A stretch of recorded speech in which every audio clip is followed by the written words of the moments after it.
छोटे शहर का शख्स ये सोचे, यानी कि कपल ये सोचे कि भाई जाते हैं जांच कराने, तो फिर वो सोचेगा ठहरेंगे कहाँ, डॉक्टर के यहाँ टाइम कितना लगेगा। तो जो ऐसे कपल हैं जो इस परेशानी को झेल रहे हैं, वो अगर ऐसे किसी डॉक्टर के पास जाते हैं, चेकअप कराते हैं, तो क्या ये हैंड टू हैंड सब कुछ हो जाता है या फिर इसमें टाइम लगता है? मुझे व्हाइट बोर्ड मिल सकता है? हाँ हाँ बिल्कुल। ये ओवरीज हैं जहाँ अंडे बनते हैं, और ये यूट्रस की अंदर की लाइन है, यानी कि कैविटी, एंडोमेट्रियल कैविटी, जिसमें बेबी स्टिक होता है। सो हम आईवीएफ में क्या करते हैं, फीमेल को सेकेंड डे उसके पीरियड से 10 दिन के इंजेक्शंस देते हैं, जिससे उसकी दोनों ओवरी में एग्स बनते हैं। इस प्रोसेस के लिए फीमेल को 10 दिन क्लिनिक पे नहीं रुकना है। हम उनको इंजेक्शंस पैक करके दे देते हैं 4 दिन के या 5 दिन के, और उनको फिर बुलाते हैं अल्ट्रासाउंड देखने के लिए कि एग्स और फॉलिकल्स कैसे ग्रो हो रहे हैं। जब ये फॉलिकल्स 18 to 20 mm के हो जाते हैं, तो हम उनको 5 मिनट बेहोश करके, बस बेहोश करते हैं 5 मिनट, और अल्ट्रासाउंड नीचे से डाल के एक नीडल के द्वारा ये फॉलिकल्स को एस्पिरेट कर लेते हैं बाहर। इनका फ्लूइड और एग एक ट्यूब में आता है, और उससे एग हम लैब में निकाल लेते हैं। ठीक है। उसी दिन हम हस्बैंड को बोलते हैं मैस्टरबेट करके स्पर्म्स लेते हैं। इन स्पर्म्स को हम इन एग्स के अंदर इंसेमिनेट करते हैं, जिसको हम इक्सी या आईवीएफ बोलते हैं, और इससे हमारे बेबीज यानी एम्ब्रियोज क्रिएट हो जाते हैं। इन एम्ब्रियोज को 5 दिन के बाद हम इस यूट्रस में नीचे से यहाँ डाल देते हैं। सो इसमें चांसेस हो सकती हैं या तो सिंगल प्रेगनेंसी हो, ट्विन्स हो, या ट्रिपलेट्स हो। अच्छा।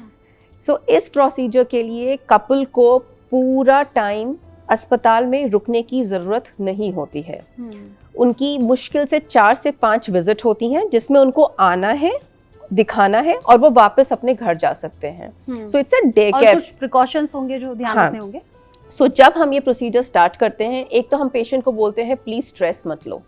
सबसे इम्पॉर्टेंट चीज़ है, एक पॉजिटिव अप्रोच के साथ अगर आप ट्रीटमेंट कराओगे और अपने डॉक्टर पे विश्वास रखोगे कि वो करके देगी, आपका डेफिनेटली होगा।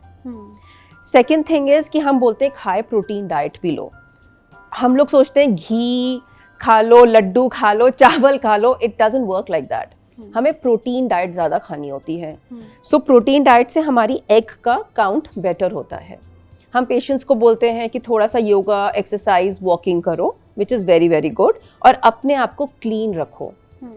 चेंजिंग अंडरगारमेंट्स मॉर्निंग इवनिंग बहुत ज़रूरी है, बिकॉज आपको अपने आप को रिप्रोडक्टिव इन्फेक्शन से भी बचाना है, जो बहुत इंपॉर्टेंट फैक्टर होता है। रेस्ट ऐसा कोई मेजर प्रिकॉशन नहीं है जो आईवीएफ के दौरान लेना होता है। There is no bed rest in IVF.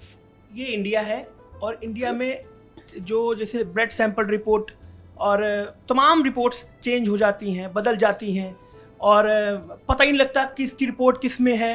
Corona में भी कई बार ऐसा हुआ। तमाम तो ये जो आप कह रहे हैं, कोरोना में तो डेड बॉडीज ही बदल गई थी, ये हमारे एक्स सुरक्षित रहेंगे, तो ये कैसे होगा? बहुत बढ़िया क्वेश्चन है, क्योंकि मेरे को हर आदमी आ जाके पूछता है, वो मूवी देखने के बाद, वो करीना की कौन सी मूवी आई थी, गुड न्यूज, मैडम बच्चा बदल तो नहीं जाएगा? सबसे बड़ा क्वेश्चन यही है।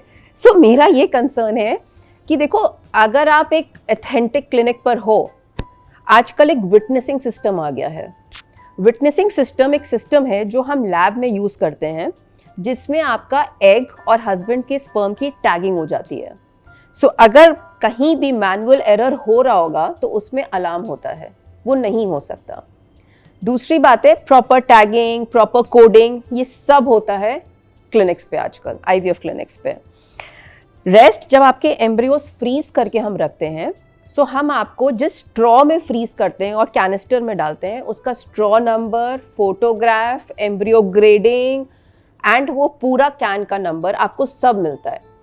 जैसे आप ज्वेलरी खरीदने जाते हो अपने डायमंड की, तो आपको एक गारंटी कार्ड मिलता है ना कि रिटर्न पे ये मिलेगा, वैसे ही आपको एम्ब्रियो पे एक कार्ड मिलता है। ये बैंक का लॉकर समझ लीजिए। हाँ, ये आपके एक्चुअली बेबीज का लॉकर है, जिसमें आप ये आराम से अपना सिस्टम लॉक करा सकते हो। अच्छा, यहाँ भी मेरा सवाल है, अगर ये सभी कोशिशें फिर से फेल हो जाएं, तो क्या ऐसा होता है कि जो हमने विकी डोनर में देखा था कि भाई नहीं हो रहा है खुद से, स्पर्म काउंट उतना बिल्कुल। नहीं है, या कहीं बाहर से ये हम ले सकते हैं, ऐसा होता है? हाँ, सो बहुत सारे केसेस में होता है कि अगर आपका एग क्वालिटी बिल्कुल भी अच्छा नहीं है, हम आपके एग्स बना ही नहीं पा रहे हैं, तो हम मेल फीमेल दोनों का है? दोनों के लिए हो सकता है, हम डोनर एग्स या डोनर स्पर्म पे जा सकते हैं। So according to recent ART guidelines, ART banks बने हुए हैं जिनके थ्रू आपको ये डोनर एग्स और डोनर स्पर्म्स सप्लाई होते हैं, और आप उनके थ्रू लेकर पेशेंट को हेल्प कर सकते हैं। एक और बहुत इंटरेस्टिंग चीज़ है कि अगर आपका स्पर्म काउंट 0 है, जो एक्चुअली मेरे पास 10 to 20% कपल्स लेकर आते हैं report, sperm count is 0, sperm है ही नहीं, उन केस में क्या करो? और ऐसा होता क्यों है? बहुत सारी चीज़ें हैं, स्ट्रेस है, आप फ़ोन रख रहे हो पॉकेट में, लैपटॉप यूज़ कर रहे हो, पीयर प्रेशर है, जेनेटिक्स है, बहुत सारे फैक्टर्स हैं आजकल। और जितने भी मेल बैठे हैं यहाँ सुन लें ध्यान से, हाँ, पॉकेट में फोन Exactly. या आप गोदी में जो लैपटॉप रखते हैं वो भी बहुत हार्मफुल है। और अपने आप को क्लीन रखना भी बहुत ज़रूरी है। हम लोग पढ़ते हैं विमेन को बचाओ यूरिनरी इन्फेक्शन से, रिप्रोडक्टिव इन्फेक्शन से, बट मेन को भी अपने आप को क्लीन रखना बहुत ज़रूरी है। बिकॉज अगर मेन को भी इन्फेक्शन हो रहा है तो वो पीछे जाके उनकी ट्यूब्स को ब्लॉक करेगा जो स्पर्म को बाहर निकालता है। सो वो बहुत बड़ा फैक्टर है एक।